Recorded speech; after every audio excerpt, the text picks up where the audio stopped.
Olá, é um prazer estar aqui com vocês novamente. Eu sou o Fabrício Dias, diretor técnico da Dr. Quality, e hoje falaremos de um assunto que é um dos principais desafios em indústrias de Life Science, que é a validação de sistemas computadorizados.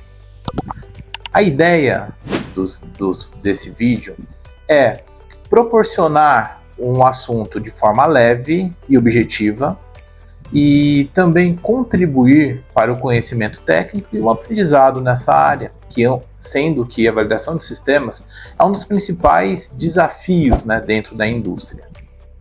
Então, antes de a gente propriamente iniciar com o assunto de validação de sistemas, vamos falar um pouquinho da importância da validação e qualificação dentro da indústria.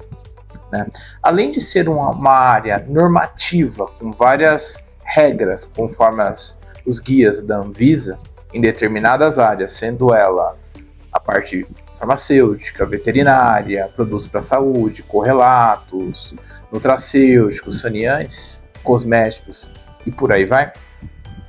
A validação de sistemas computadorizados, ela não apenas é uma série de documentos a serem entregues, mas ela é uma filosofia de processo, uma filosofia de testes e de uma forma que a empresa usa para manter a qualidade dos seus processos e a homogeneidade dos seus processos. Então, um dos grandes benefícios da validação é eu manter a reprodutibilidade de todo o meu processo, desde o início da cadeia, e isso nós estamos falando de fabricantes de insumos farmacêuticos, por exemplo, até o final da cadeia, na sua armazenagem, distribuição, e empresas transportadoras e distribuidoras de medicamento, além de comprovar a homogeneidade de todos os processos. As principais normativas que regem a validação de sistemas computadorizados no Brasil e no mundo são os guias Instrução Normativa 134 da Anvisa, específica para validação de sistemas computadorizados, o guia 21 CFR parte 11 do FDA, que é hoje no mundo o primeiro e o guia principal de validação de sistemas, o anexo 11 da EMEA, União Europeia, e um dos principais guias que nós utilizamos para fazer da validação é o GAMP5, que hoje está na sua segunda edição e aborda detalhadamente cada processo de validação de sistemas computadorizados no Brasil e no mundo. Dentre os sistemas que normalmente são validados dentro das indústrias de Life Science, podemos classificá-los em algumas etapas conforme as suas características. Por exemplo, temos sistemas de gestão, que normalmente são sistemas onde ele é puramente sistema computadorizado, como sistemas ERPs, sistemas de gestão de documento, controle de documento, sistemas de CRM, entre outros. Outro tipo de sistema que é primordial dentro da indústria são sistemas de automação, onde dentro desses sistemas eu posso ter sistemas computadorizados embarcados no próprio equipamento ou sistemas computadorizados separados, fazendo interface com um processo ou com um equipamento. E dentro disso temos sistemas escadas, sistemas de automação, sistemas de infraestrutura, softwares estatísticos, servidores, entre diversos tipos diferentes de sistemas dentro da indústria de Life Science. E como que nós fazemos para definir, como que nós começamos o processo o processo de validação de sistemas dentro de uma indústria? Na realidade, vamos começar com um planejamento e com a base. Vamos imaginar que nós estaremos implementando pela primeira vez a cultura de validação de sistemas dentro de uma indústria. Então, qual é o primeiro documento que eu faço? Quais são os caminhos que eu devo trilhar? O primeiro documento a ser elaborado dentro de uma indústria, se tratando de validação de sistemas, é o Plano Mestre de Validação. Dentro do Plano Mestre de Validação, eu tenho diversos outros documentos, eu posso ter diversos outros documentos, mas o principal objetivo do Plano Mestre é definir e guiar todo o processo de validação dentro da indústria. Ele é como se fosse um mapa que vai orientar o caminho que eu vou trilhar dentro da minha empresa, tá? E dentro do plano METRE, normalmente, são inclusos o inventário de sistemas computadorizados. E o que é um inventário? É uma lista onde estão listados todos os documentos, todos os sistemas que a empresa possui. E dentro dessa lista eu tenho diversas informações do sistema, como por exemplo, nome do sistema, versão, sistemas que ele faz interface, se ele está validado ou não, a criticidade desse sistema dentro da indústria, o tipo desse sistema, a categorização desse sistema com base nas normas e requisitos da 21 CFR e do Guia 33 da Anvisa, né, para validação de sistemas computadorizados, entre outras informações. Com base nesse documento, nós vamos saber exatamente quais sistemas e o tipo de sistemas que nós temos dentro da empresa. Com base nisso, com isso em mãos e finalizado, nós conseguimos montar toda a estrutura de validação da empresa e de cada sistema de forma individual. E quais documentos são esses? Quais estruturas são essas? Vai depender do tipo de sistema que você tem. Atualmente nós temos basicamente 5 classes de sistemas hoje que são categorizados o sistema dentro da indústria. Os sistemas de classe 1, que nós chamamos, são softwares de infraestrutura. Dentro desse software de infraestrutura, nós temos servidores, sistemas operacionais, softwares estatísticos, entre outros.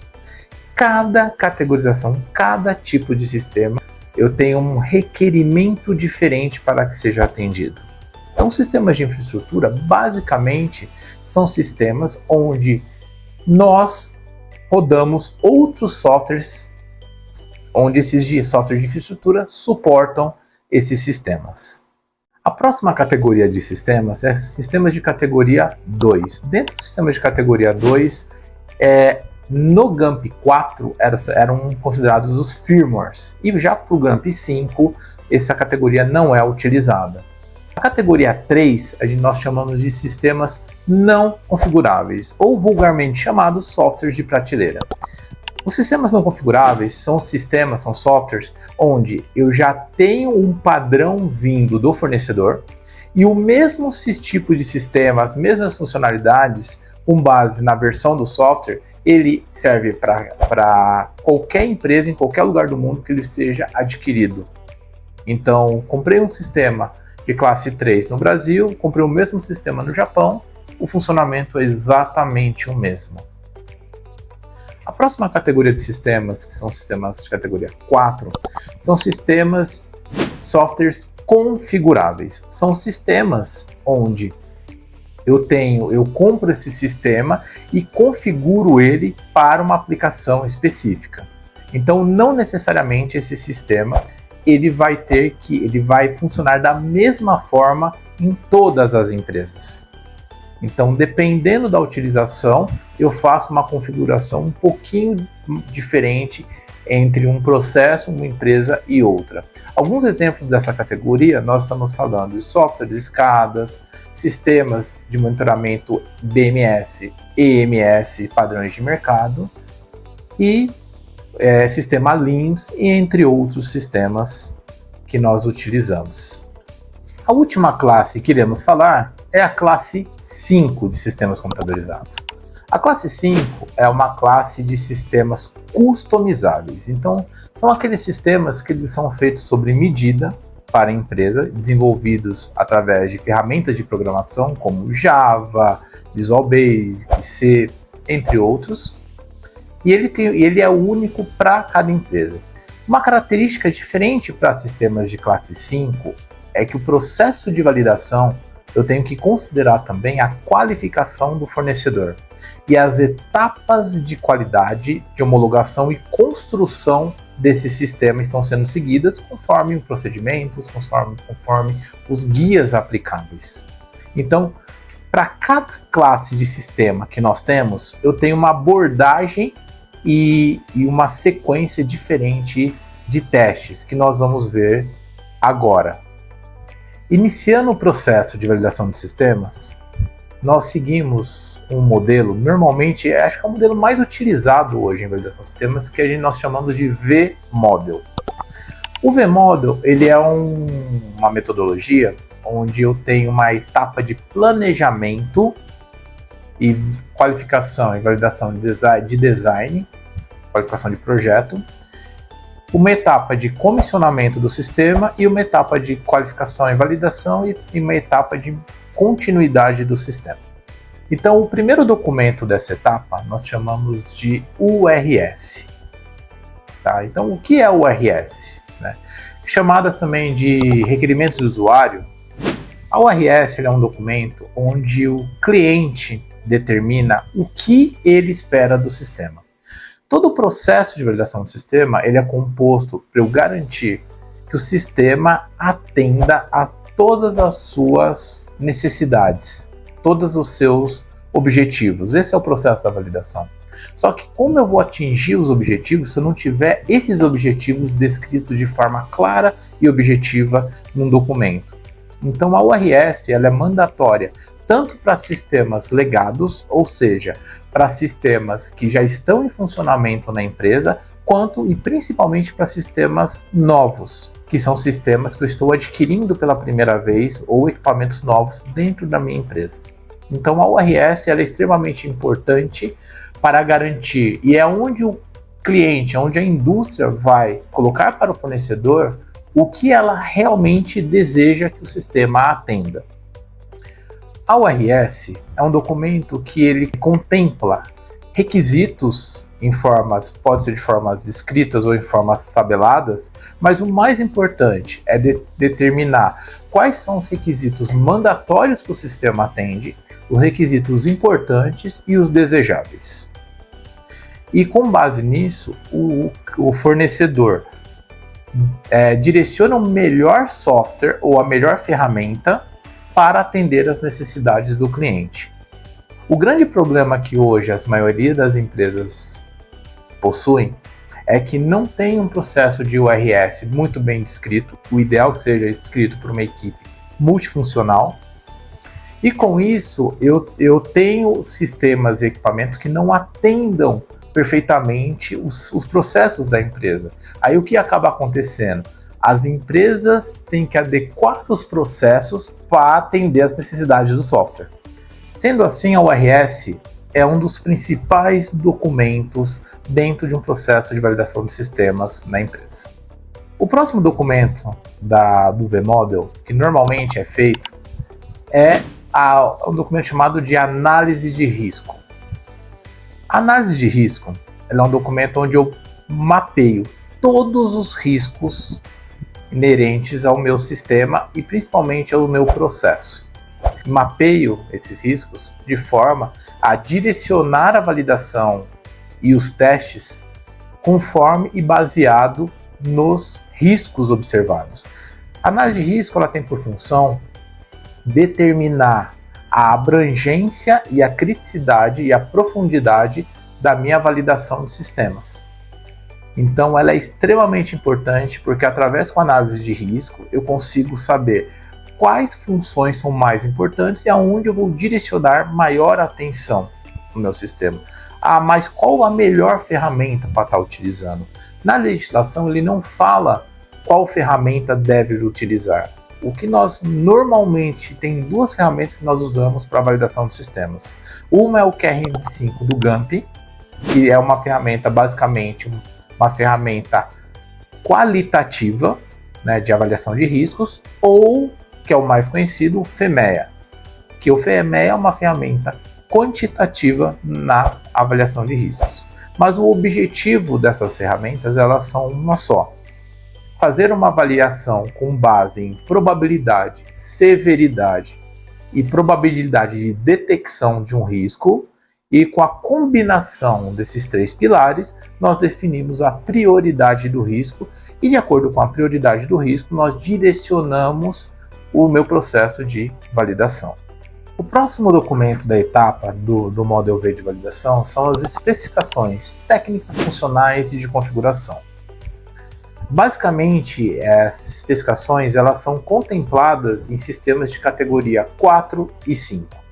Software de categoria 3, normalmente o próprio manual do equipamento ele faz a função da especificação técnica funcional. Mas para sistemas 4 e 5, as especificações técnicas funcionais e de configurações são obrigatórias. São os documentos que o fornecedor emite falando o que o software faz. Diferentemente do manual, o manual ele fala como o software faz. As especificações ele fala o que o software faz dentro do meu processo. Tá? E esses documentos eles são fundamentais para a gente fechar a etapa de design do meu sistema, qualificação de design. Eu tenho a minha qualificação de projeto. O que é a qualificação de projeto basicamente? Ela consiste em uma matriz de requisitos, onde eu listo, de um lado, todos os meus itens da URS, que nós já falamos anteriormente, e comprovamos com os itens das especificações técnicas funcionais de configurações, e também da análise de risco, onde nós fazemos uma matriz, uma rastreabilidade dessa etapa de planejamento, de forma que nós consigamos cumprir se cada etapa da minha URS foi atendida e aonde ela vai ser atendida nas minhas etapas de especificações. E com isso, eu tenho um documento que eu consigo garantir o grau de aderência do meu projeto relacionado às minhas especificações. Por exemplo, 100% dos itens mandatórios devem ser atendidos. E uma certa porcentagem dos itens gerais da minha URS eu tenho que ter um grau de atendimento, por exemplo, 90%, 80%. Aí cada empresa, de acordo com o seu sistema de qualidade, acaba definindo o seu respectivo processo. Com a finalização da etapa de design do meu sistema, com a qualificação de projeto, eu libero o sistema para ser construído, ou montado, ou configurado. E após a sua montagem e configuração, a primeira etapa, uma etapa antes da minha qualificação, é a etapa de comissionamento do meu sistema. E a etapa de comissionamento ele pode ser quebrado em algumas etapas, algumas subetapas. Dentre eles, o meu FAT, que é o Factory Acceptance Test, que é o teste de aceitação no fornecedor, que é onde nós vamos na unidade do fornecedor fazer o teste do meu sistema, do meu equipamento, do meu software, para garantir que ele esteja ok para vir para a minha planta, para vir para a indústria farmacêutica. E a segunda etapa é o SAT, Site Acceptance Test, que é uma etapa de testes já no cliente, já na indústria, para garantir que toda a etapa do meu FAT e o sistema ele está garantido, está correto, antes de começar a etapa da qualificação. Um dos itens muito interessante e está descrito diretamente na Instrução Normativa 138 da Anvisa é que as empresas que têm o processo correto de FAT e SAT, eu posso utilizar esses sistemas, essas etapas de teste, para economizar e retirar alguns testes da minha etapa de qualificação. Por exemplo, uma das etapas de sistemas de automação muito comum e muito demorada são a famosa avaliação de lista de pontos, ou chamada listas de I/O, onde eu verifico cada entrada e saída digital analógica do meu sistema. Isso demanda muito tempo e normalmente é feito com acompanhamento da engenharia. Esse teste eu consigo não fazer esse teste na qualificação, desde que ele seja feito de forma documentada dentro da etapa de FAT e SAT. Então eu acabo ganhando muito tempo na minha etapa de qualificação. Com a finalização da etapa de comissionamento e FAT e SAT, nós estamos aptos para iniciar o processo de qualificação propriamente dita, de qualificação de instalação, operação e desempenho. A qualificação de instalação ela é uma etapa da minha qualificação onde eu verifico os requisitos técnicos do meu sistema. São requisitos de hardware, requisitos de físicos do meu sistema.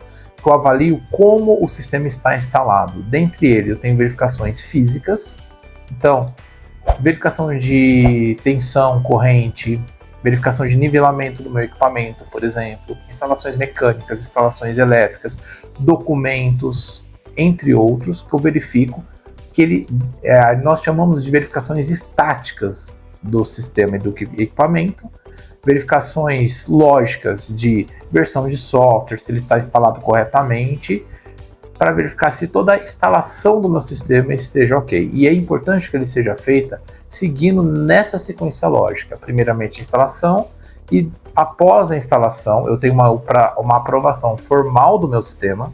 Então eu posso fazer um protocolo de instalação e operação no mesmo documento, desde que para passar para a instalação para a operação eu tenho uma aprovação formal, assinado pelos responsáveis da validação. E após a instalação estar correta, eu inicio uma etapa de operação do meu sistema, qualificação de operação. A qualificação de operação, eu verifico os itens operacionais, dentre eles alarmes, intertravamento, rotinas de operação do meu sistema, com o objetivo de verificar se o sistema está operando corretamente o sistema. E uma etapa comum também, o último teste de instalação, de operação, é verificar se o sistema possui todos os procedimentos operacionais implantados daquele sistema, sendo ele de operação e limpeza, backup e restore, gerenciamento de usuários, administração do sistema, entre outros procedimentos aplicáveis dependendo de cada tipo de sistema instalado.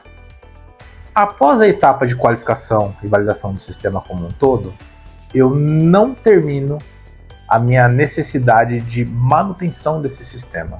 Então, após a etapa de qualificação, periodicamente eu tenho que fazer a revisão periódica desse sistema, que é um relatório que eu avalio todos os acontecimentos do meu sistema ao longo dos anos, e ele é feito com uma periodicidade definida pela empresa, onde eu avalio itens como controles de mudança ocorridos no sistema ao longo do tempo, desvios, não conformidade, manutenções, calibrações, entre outros documentos, para eu garantir a continuidade do sistema.